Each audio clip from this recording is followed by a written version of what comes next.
Olá, seja bem-vindo a mais uma aula do meu canal de vídeos no YouTube. Meu nome é Alessandro Trovato e na aula de hoje vamos falar sobre o Google Scripts e, conforme prometido na aula anterior, vamos criar uma função para fazer a validação de um CPF.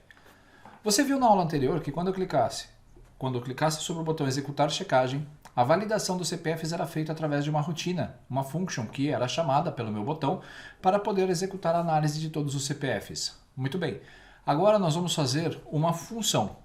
Eu gostaria de escrever então o sinal de igual, valida CPF e passar como parâmetro o teste para ele executar. E assim que nós passarmos esse parâmetro, ele vai retornar se o CPF é válido ou não. Preparado?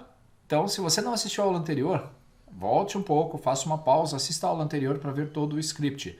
Nós já tratamos dessas validações usando várias tecnologias, VBA, Office Script, SQL Server, Google Script, entre outras, inclusive Python. E se você não sabe, agora logo terei mais aulas de Python. Já gravei a primeira, inclusive para fazer validações de CPF, e espero trazer um curso completo para vocês em breve sobre o tema também. Chega de papo, mãos à obra, vamos começar então a construção do nosso código. Para fazer a programação, nós vamos entrar em extensões, apps ou apps script, né? Nós vamos criar aqui o script. Eu renomeei a macro anterior para valida CPF planilha, justamente para poder criar um novo código. Então nós vamos abrir aqui um novo arquivo de script. Esse arquivo vai ser função valida CPF. Nesse caso, a minha função vai se chamar valida CPF. E o que difere essa função da outra é que essa vai receber um argumento chamado de input. E é nesse input que nós vamos receber o CPF da nossa pasta de trabalho. Nós vamos começar fazendo a declaração das variáveis. E esta aula é muito parecida com a anterior, pois nós vamos simplificar, na verdade, o processo usando menos variáveis. var str CPF vai ser a primeira que vai receber esse meu input. var número do dígito verificador 1. var número do dígito verificador 2. var número de checagem do dígito verificador 1.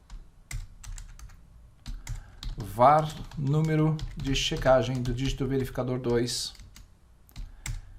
e a nossa variável para o loop for, o i.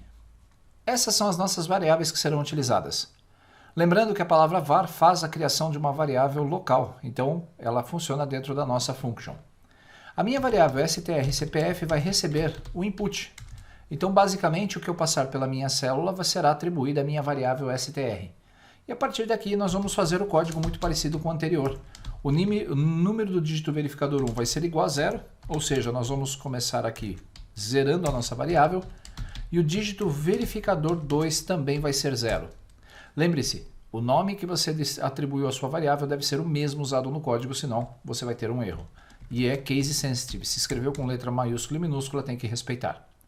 O i vai ser igual a 1, e agora nós vamos verificar o tamanho do CPF que foi passado, se ele tem 11 caracteres. Se não tiver, nós vamos complementar com os zeros à esquerda. Se, abro parênteses, se essa é a primeira aula do Google Script que você está assistindo aqui no meu canal, tenho outras aulas já, inclusive mais de 6 aulas no meu curso de Google Script avançado na Udemy e no meu portal de treinamentos. Então aqui, se nós verificarmos que a nossa string do CPF, a sua propriedade length for menor que 11, significa então que precisamos complementar com zeros à esquerda o nosso CPF. Abrindo colchetes, chaves, nós vamos colocar o nosso código. Enquanto esta condição for verdadeira, ele executa o código dentro das chaves. Se ela for falsa, ela nem entra no if. A minha string de CPF vai ser igual a uma função chamada formatar CPF que nós vamos criar. E essa string, vamos colocar aqui formatar CPF F. Vamos colocar aqui CPF só para mudar da outra função que já criamos. Vamos então passar os argumentos para a minha função. Primeiro, eu vou pegar aqui a minha string CPF que eu quero analisar. Depois, eu preciso contar qual é a diferença, qual é o número de zeros que precisam ser preenchidos. Então 11, que é o total que precisa ter, menos o tamanho desse CPF. No final, o retorno dessa função será concatenado com a minha string de CPF, formando o CPF válido de 11 dígitos. Feito isso, nós vamos aqui capturar o número de verificação. Então aqui, capturar o número do dígito verificador para comparação.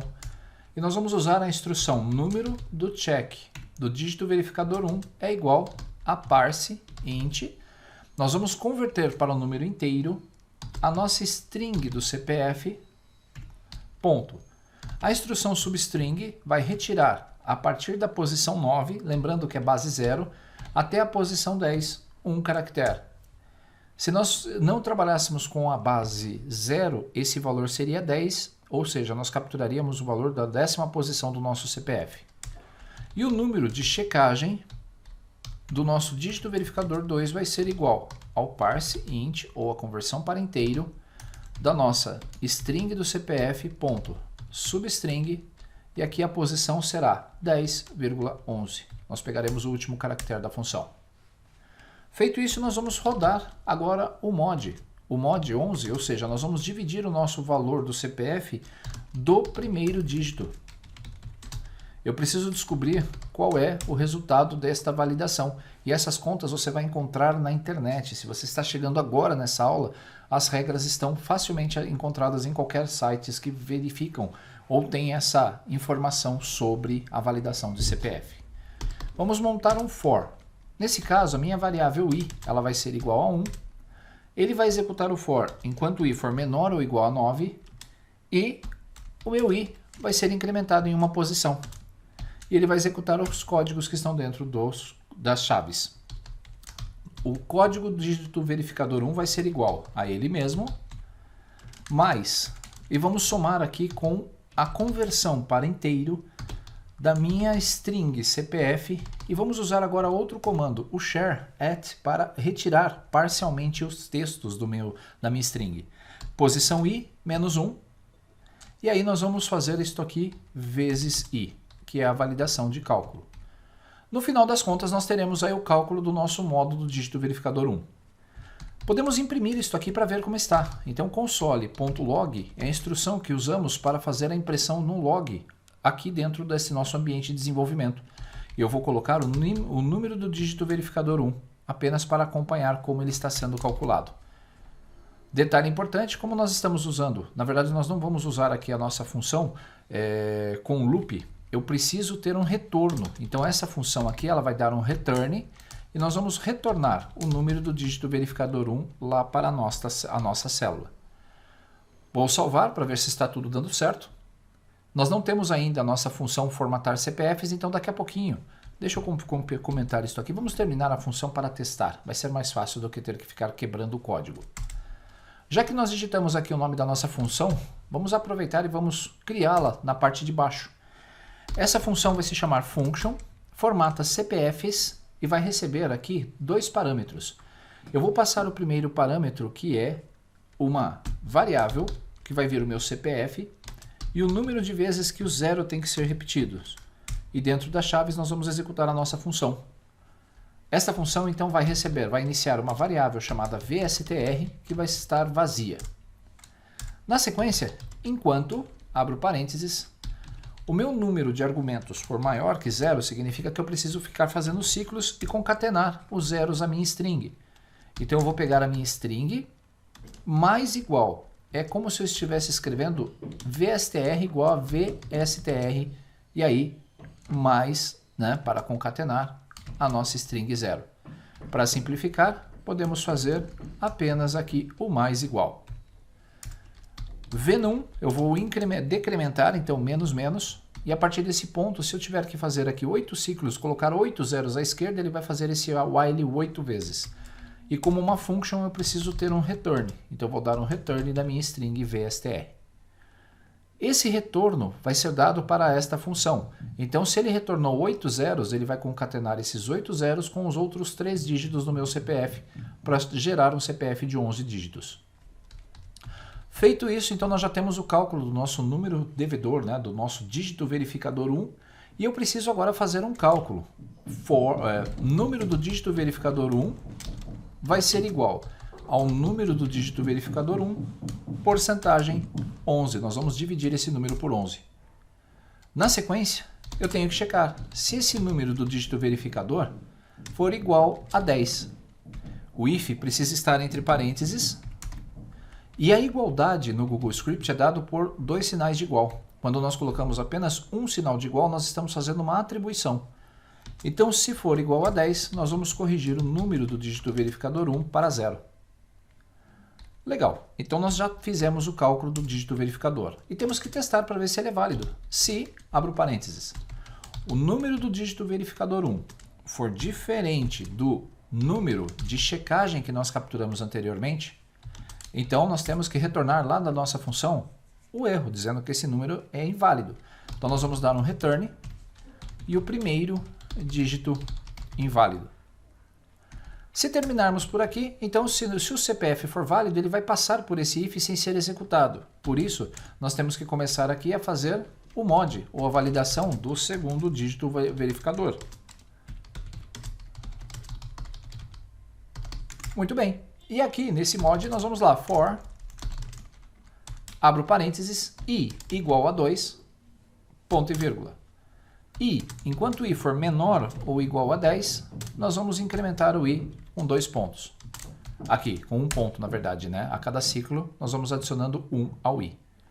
E aqui nós vamos usar a nossa variável num dv2 é igual a num dv2 mais a conversão para inteiro da nossa string do CPF. Usando a instrução char at, abrindo parênteses, nós vamos pegar aqui na posição i, menos 1, e vamos multiplicar isso por i, que é o nosso índice, menos 1. Pronto. Feito isso, nós devemos fazer também a divisão desse número. Então, o número divisor 2 encontrado tem que ser o número do dígito verificador 2, mod, que é o símbolo do percentual, por 11. E como fizemos anteriormente, temos que verificar se esse número é igual a 10. If número do dígito verificador 2 for igual a 10, então, que é as chaves, nós vamos converter o número do dígito verificador 2 para 0. Ponto e vírgula. Se estiver indo muito rápido, faça pausas. Esse vídeo pode ser pausado e você pode replicar os códigos. Como eu já fiz ele diversas vezes, você provavelmente já assistiu essas técnicas outras vezes. Eu só preciso agora fazer todo o código para que a nossa função dê certo. E aí tenho que fazer a validação, né? Se o número do dígito verificador 2 for diferente, que é a exclamação e o sinal de igual, do meu número de checagem do dígito verificador 2, então nós temos que retornar para o usuário a mensagem de que o segundo dígito é inválido. Ou poderia simplesmente escrever CPF inválido. Assim não daria chance de descobrir qual é o dígito verificador que está inválido. Agora, se ele também passou por esse ponto, significa que o primeiro dígito está correto e o segundo dígito está correto. Vamos colocar uma nova validação então aqui. Se o número do dígito verificador 1 for igual ao número de checagem do dígito verificador 1 e dois e's comerciais equivalem ao e.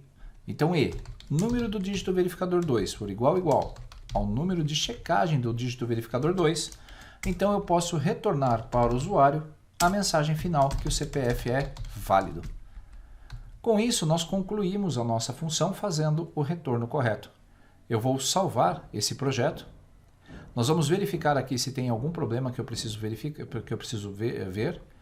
Só vou saber agora e na hora da execução. Se você tentar executar, observe, ele vai dar um erro. Ele não consegue visualizar a propriedade length, de tamanho, de algo indefinido. Porque nós estamos lá no comecinho verificando, né, o tamanho de um CPF que não existe. O input é válido, o input não veio. Por isso, nós vamos aqui voltar para o nosso ambiente da planilha. A nossa macro, a nossa função se chama valida CPF. Então eu vou digitar aqui na célula B2 igual valida CPF. Ao abrir parênteses, passando como teste a célula A2, ao pressionar o Enter, veja que ele está dando um loading. Deu erro, então tem alguma coisa errada no nosso código. String CPF substring is not a function. Então vamos analisar lá o nosso código, provavelmente fiz alguma coisa errada. String CPF, as variáveis estão certas, recebi o input, e aí vamos olhar aqui que o nosso formatar CPF está recebendo aqui o string.length. Devo ter escrito errado? String CPF.length. Aparentemente está certo, e aí nós vamos ver a substring aqui do meu string CPF. strcpf, strcpf.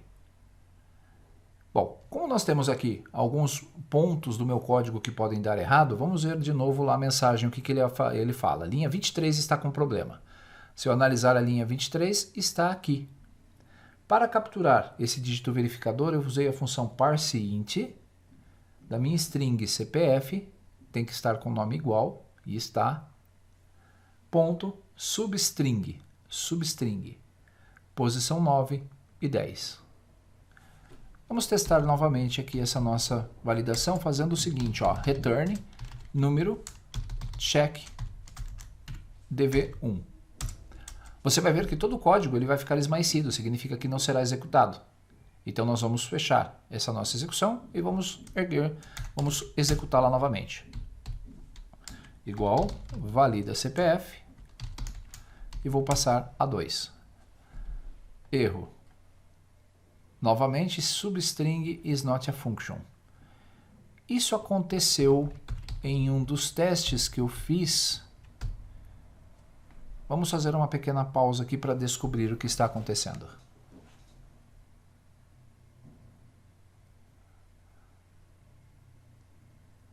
Ok, já descobri. O meu input ele está vindo como numérico. E a minha variável aqui eu preciso que ela seja string. Então input.toString. Nesse ponto, agora eu vou conseguir fazer a execução do nosso código.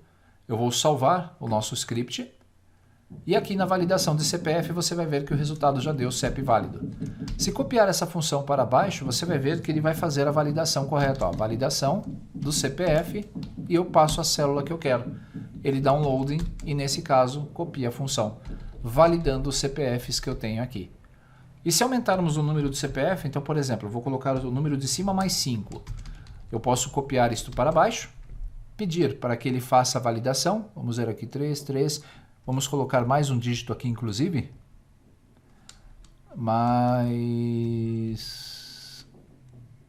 Não precisa, esse é o CPF válido, ok. Vou copiar essa função para baixo e quando você perceber, ele vai fazer o loading e verificar que todos os dígitos aqui estão incorretos. Se trocarmos o último dígito aqui para 1122233390, ele vai dar que o primeiro dígito está certo e o segundo está errado. Então a minha função deu certo. Vejam que, beleza, agora nós temos a nossa função funcionando perfeitamente. Lembrando que é preciso converter o nosso input que veio como número para uma string para que ele possa funcionar daqui para baixo. Ufa, deu certo. Agora nós temos o nosso código rodando perfeitamente. Como você percebeu, então, é muito fácil criar uma função a partir de uma outra função que foi escrita para ser rodada na sequência, com estruturas de repetição. Você pode adaptar as suas macros, tanto no Google Script como em outras linguagens, para que possa funcionar como uma função definida pelo usuário. Não preciso do botão nesse caso para executá-la. Como você viu, basta digitar o sinal de igual e chamar a função que você criou. Muito bem, esta é a terceira videoaula desta playlist de Google Scripts e eu tenho mais 7 vídeos gravados, isso mesmo, lá no meu curso de Office Script Avançado. Então eu espero que você... Office Script Avançado não, me perdoe. Lá no curso de planilhas Google, módulo avançado que está na Udemy. Se você tiver interesse sobre mais códigos, pode consultar por lá. Grande abraço, obrigado pela sua audiência, obrigado pela atenção e não se esqueça, curta, compartilhe e divulgue esse vídeo aí nas suas redes sociais. Até mais!